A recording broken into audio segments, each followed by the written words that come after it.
Mikä sinulle kuuluu? Hyvä kuuluu, kiitos. Anteeksi, mikä sinun nimi? Minun nimi on Raili. Raili, joo. Mikä sinun nimesi on? Minun nimi Selfie.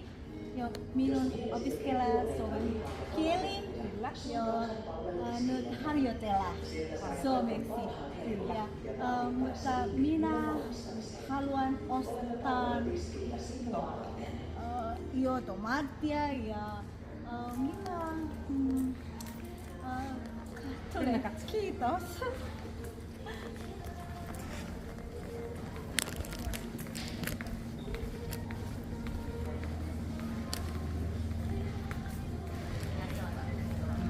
Saman päälle tuohon ja